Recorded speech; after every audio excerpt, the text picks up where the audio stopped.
Okay, so welcome to Friday's maths lesson, and today we are going to start off by looking at rounding. Now, we've done rounding over a number of weeks, and we've become really good at doing this. So we're going to do it as a starter today, nice and quick. And I'd like you guys to pause the video and have a go at actually doing it before I do anything with you, okay? What I'll then do once you've unpaused the video is go through how we do this. So you can see that I've got a number on the board that's been repeated 3 times, the number 56.94, okay?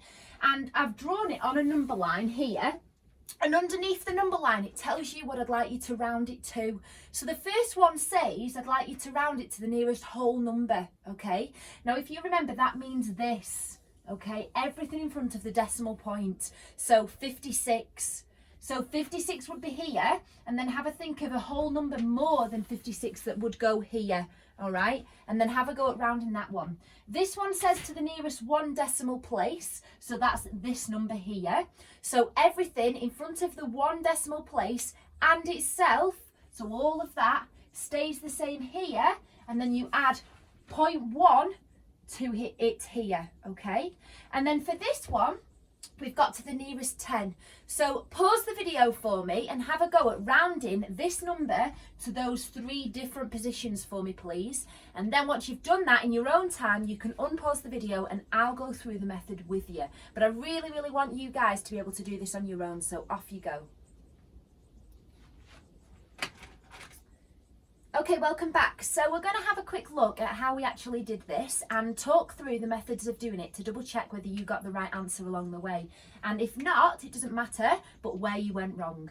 So the first one, we said we want it to the nearest whole number. So that means this bit in front of the decimal place, 56. So this number stays the same, and then we add 1 more whole number to the other end of it, and that will give us the number 57.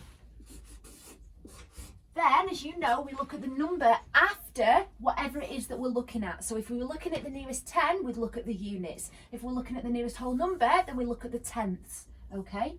So the 9, we know, does it round up or does it round down? Really simply, it rounds up. Therefore, 56.94 to the nearest whole number is rounded up to 57. So super duper if you got that right. Let's move on to the next one. 56.94 to the nearest 1 decimal place. So that now is this, okay? So 56.9 would remain the same. And then here we're adding 1 decimal place. So we're adding here 1 to the tenths column. So 0.1.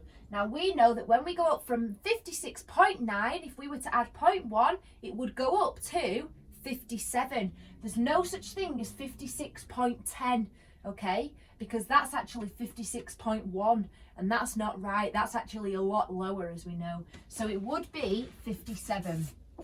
Now, because we're rounding to the nearest 1 decimal place, we need to look at the 4. Does the 4 round up or does it round down? It does, it rounds down. So very well done if you got that right. There's one thing I just need to add about this 57. If it asked it for 1 decimal place, you might need to show that you understand 0.0. We know that 57 and 57.0 are the same, but just in case it was to be rounded up and it asked for 1 decimal place, you might want to put a number after the decimal point, but we know that 0 makes no difference to the number. And then we've got 56.94 to the nearest 10, okay? So I look at my tens column, so this stays the same. So 5 tens and no units, 50, yeah? And then 10 more than that would be 60. Well done if you got that correct. So then, when we're rounding to the nearest 10, we know that we need to look at our units column, and that's the 6. So have a think to yourselves, does the 6 round up or does it round down? Yeah, a 6 is always rounded up. Therefore, our answer for 56.94 rounded to the nearest 10 would be 60. Well done if you got that correct. Okay, we're going to have a look today. We're going to continue our learning with shape, and we've done a fab job so far this week. So I'm going to challenge you now with looking at something to do with 3D shape. And what I'd like us to do is have a look at this chart. So we're going to recognise and describe 3D shapes, okay? So I've got here a chart Oh, I've just realised I hadn't filled in this bit. So that says flat, and this bit's meant to be curved. So that's looking at the surfaces of a shape, okay, of a three-dimensional shape. Or that's also known as the faces, surfaces or faces, okay? And then we're having a look at the edges, which are straight or curved. Oops. And then we look at the vertices and what that shape actually looks like. And we're going to have a go today at filling in our own chart of this, okay? So just below the video, you've got all different examples of what I want you guys to do based on your groups, okay? Blue group, you're going to do something slightly different, but if you read below the video, it will become clear after watching this. So the first one is a cuboid. Now, obviously, you guys at home don't have access to 3D shapes as such, like you would have in school. In school, we would get all of the shapes out, we would have a look at them, we would talk about them, we'd compare them, anything like that. And you guys might not have that at home. However, what you probably have got is boxes and objects and items at home that you can use. So I have got a cuboid. So I need to find a cuboid, and we should all know now what a cuboid is because we're in year 5 and 6. We've done 3D shapes over and over again since year 2. So we're actually going to find a cuboid. And when I was looking around my kitchen, I found absolutely tons of cuboids because it seemed to be the most common three-dimensional shape. I had cereal boxes, I had other boxes, I even had things like this tinfoil holder. That's a cuboid. Now these two are both cuboids, it's just that they might look slightly different, okay? However, they do have all of these things the same. The picture might be different, but they should have the vertices, edges and faces being the same, and that's what then lets us know that it's a cuboid, okay? So a cuboid, I'm just going to start with this and we'll compare it with this after. So this is my cuboid, as you can see, and if I was to look at how many surfaces it's got, flat or curved, well, I can see that all of these are actually flat faces. None of them are curved or round like that, okay? For example, if I showed you this, then this has actually got a curved face like that. It goes round, okay? And that's a flat face, that's a flat face. Let me see if there's anything else. I'm in a shed here. Oh, here we go. So I found a tin of paint, and this tin of paint have got a curved face and a flat one here. So that's another one that might have curved faces. But when we look at a cuboid, it's got all flat faces. So straight away, I know that there are no curved surfaces, okay? But then, how many flat surfaces are there? So the best thing to do is find an item, if you don't already know, and count it. If you know the answer to these, then absolutely just do it yourself. You don't need to find the item. But I would, just to help you and to make sure. So 1, 2, 3, 4, 5, and then don't forget the back of it, 6. So it's got 6 flat faces or 6 flat surfaces, okay? Then let's have a look at the edges. Well, straight away, curved. Are there any edges, these are these bits, that are curved? It doesn't look like it. So a cuboid hasn't got any curved edges, but has it got straight edges? Yes, it definitely has. So again, we need to get the object and count how many edges it's got, but don't miss any out. So I'm going to hold it like that, and I always find it easier to either start at the top or start at the bottom. So I've got 1, 2, 3, 4, okay? That 4 there gives me a shape, and that shape is a rectangle. So I know that that's got 4 edges. Then I'm coming down to the bottom, so I've got 4, 5, 6, 7, 8, and then I've just got this bottom bit to do, 9, 10, 11, 12. So a cuboid has got 12 straight edges, okay? And then when we think a bit about vertices, this is the posh terminology, the correct terminology for corners, okay? When we think about 3D shapes, we think about the vertices, okay? So how many vertices has this shape got? What, again, start at the top and work your way. So 1, 2, 3, 4, and then 5, 6, 7, 8. So it's only got 8 vertices. And then the tricky bit is trying to draw it, okay? So you can have it in front of you like that. Or you can have a good go. Now, the easiest way I find to draw a three-dimensional shape is to find the flat shape. Now, the flat shape of that, the 2D flat surface of this here, is actually a rectangle. So I'm going to draw a rectangle. Bit of an art lesson here. So I've got a rectangle there, but there's a rectangle at the back. So I'm going to misplace the rectangle, roughly the same size, behind it. And then you can see that that top left corner is joined to the top left corner of the back. So all I'm going to do is join it up like that. Then the bottom left corner is joined to the bottom left, the top right, and then the bottom right, okay? And you can see there that I've drawn my cuboid. We would do the exact same with a cylinder. So a cylinder is this shape here, my tub of Pringles. It's going to make me really hungry, this. So I've got my tub of Pringles, or I got out before my tin of paint. Oh, I can find it again.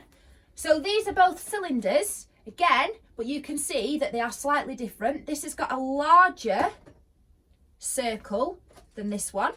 Okay, this is a smaller circle, but this one's a lot taller than this one. So they're both cylinders because they should have the same features, and we'll check that again in a second. So, cylinder, how many surfaces that are flat and how many that are curved? Well, I've got a flat one here and here, and that's it.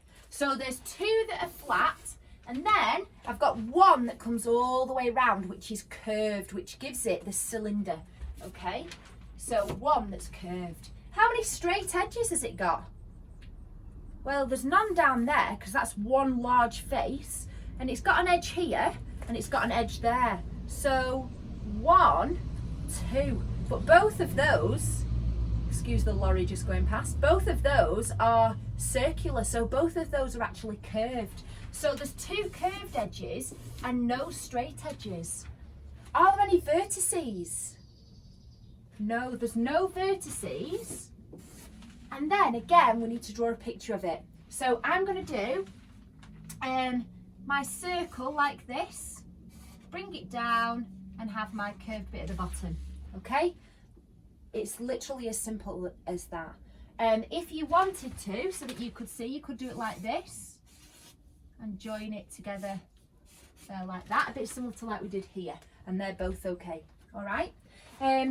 So let's just double check that I did that based on my tub of Pringles. Let's double check that the features apply to this tin of paint, because that makes sure that they're both cylinders then and that I've got them both correct. So my cylinder has got two surfaces that are flat. 1, 2, yeah.